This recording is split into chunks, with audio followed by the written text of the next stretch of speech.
Olá, meninos e meninas! Vamos então prosseguir com o nosso conteúdo de teoria geral do processo e eu vou deixar para vocês um exercício que vai abordar toda aquela parte que nós vimos presencialmente da disciplina. Tudo bem? Esse é o primeiro exercício que eu já quando vocês estiverem assistindo esse vídeo, já vai estar disponível para que vocês façam, para dar realmente uma lembrada do que nós vimos no início.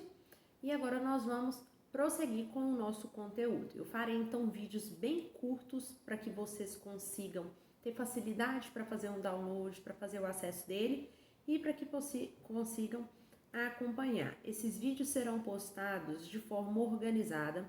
Eu vou disponibilizar para vocês tanto o link para que vocês tenham acesso direto ao Drive, onde eu vou ter salvo eles, e também vou fazer o upload deles para o YouTube, para que então vocês consigam ter acesso para o YouTube e fiquem à vontade para assistirem pela plataforma que lhes parecer mais conveniente. E como eu disse, eu vou sempre fazer vídeos bem curtos e se for necessário fazer um número maior de vídeos, mas para que eles sejam mais curtos e, portanto, mesmo internet de um desempenho menor, consigam dar acesso a vocês, eu acredito que dessa forma vai ficar bem melhor, tá? Hoje, então, nós vamos começar a falar do desenvolvimento do direito processual, porque até agora nós falamos de jurisdição, nós falamos de ação, nós falamos do conceito de processo, mas não falamos de como nós chegamos ao atual conceito de processo.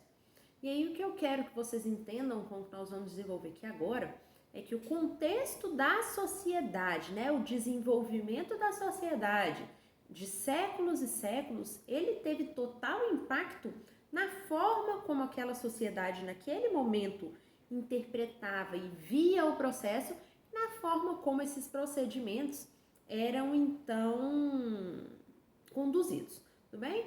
Então o que eu quero que você pense é, se a sociedade teve um desenvolvimento que não foi linear, o que eu quero dizer? Que o desenvolvimento da sociedade, ele teve progresso e retrocesso,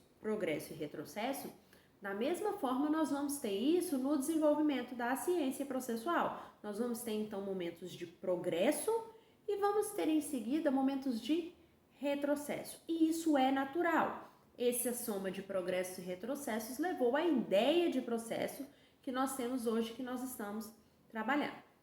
Vamos começar então a falar da visão mais remota de processo que nos interessa, que é o direito romano. A lógica do direito romano era basicamente baseada na força. Então, se exercia a defesa dos direitos com base na força. E aí o direito romano, ele teve o seu desenvolvimento baseado em basicamente 3 períodos, 3 sistemas. O primeiro sistema que a gente precisa citar é o sistema da legislaciones. Essa primeira fase é uma fase que ela era bastante solene, bastante formal e muito rigorosa com as partes que estavam então ali para solucionar os conflitos que eram levados então para a solução.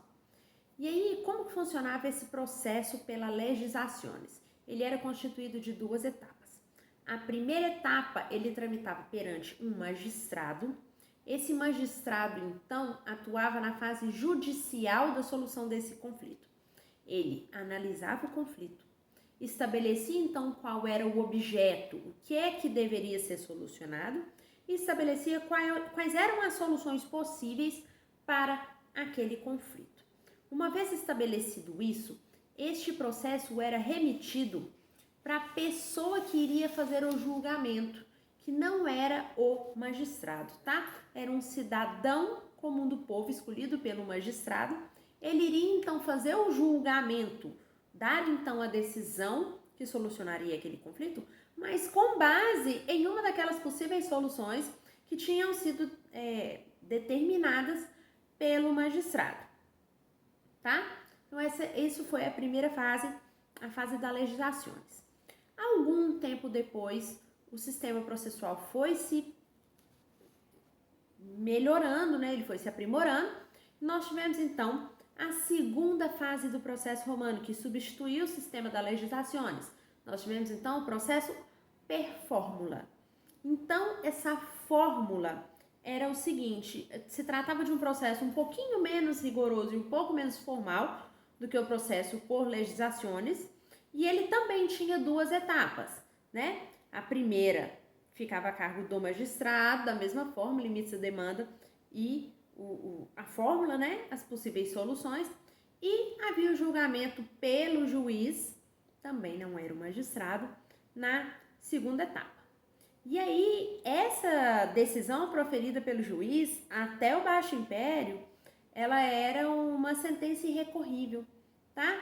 Somente posteriormente, quando foi regulamentada a figura da apelação, ou seja, do recurso, é que houve essa possibilidade de recorrer da decisão proferida por esse juiz. Então, a gente já vê aí a gênese e o surgimento da possibilidade de se recorrer de uma decisão judicial. Tivemos, então, a terceira fase do processo romano, então, substituindo o processo por legislaciones e o processo per fórmula, que era a cognitio extra ordem, tá? Essa fase de processo, ela é conhecida como a primeira semente, né? A primeira forma de processo moderno. E essa fase de cognitio extra ordem, ela já não se realizava pelas duas fases, em dois momentos, como nós tivemos no processo per fórmula e no processo por legislaciones. Esse processo pela cognitio extra ordem, ele tramitava todo perante o magistrado, tá?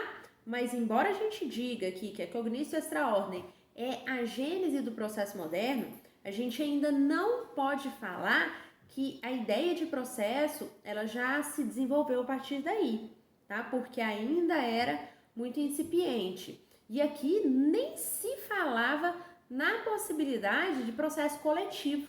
O processo aqui, então, ele era encarado como um fenômeno meramente individual. Todos os processos, eles eram considerados sempre demandas individuais, tá? Aí, beleza. Tivemos a cognitio extra ordem e aí, em seguida, no início da Idade Média, nós tivemos um retrocesso muito grande em relação à ciência processual. Porém, a Igreja Católica, lá no direito canônico, ela teve uma influência muito grande da ciência processual no modelo romano. E aí, então, acabou que ficou viva essas ideias, essas formas do direito romano que trouxeram para a modernidade essa influência que eu lhes disse antigamente, agora há pouco, tá? Beleza. Passados muitos e muitos anos, nós tivemos então o surgimento das ideias liberais. E aí nós tivemos então o surgimento da figura do processo influenciado pelo liberalismo, tá? Quando a gente fala no liberalismo processual, a gente está falando numa ideia de processo que é fortemente atingida por um ideal de igualdade, tá? O modelo processual prezava uma igualdade. Contudo, essa igualdade, que era então muito prezada pelo processo liberal, ela é uma igualdade meramente formal. Ela não tinha aquela ideia de equidade, tudo bem? O que aconteceu? Esse processo liberal, com essa ideia de resguardar igualdade no sentido formal, ele provocou uma desigualdade processual muito grande entre aqueles litigantes que tinham condições de contratar uma defesa técnica. Ele promoveu uma desigualdade muito grande, porque uns eram muito bem assistidos em razão de ter condições para poder bancar essa melhor assistência, e outros não tão abastados passaram então a ter problemas nesse sentido de ver flagrantemente esse favorecimento das classes abastadas no contexto processual. Vem então, após esse crescimento das ideias liberais dentro do processo, uma nova onda, que é a onda então do socialismo processual, que vem justamente na busca de resolver esse problema da desigualdade provocada pelo modelo liberal de processo, tá? E aí, esse modelo de processo liberal, fortemente influenciado, né, pelo modelo de Estado social, ele ganhou muita força, principalmente com a ideia da gente ampliar o acesso ao Poder Judiciário para a defesa dos direitos. Nosso vídeo deu 10 minutos e em seguida eu volto falando mais sobre esse caminho do processo. Até lá!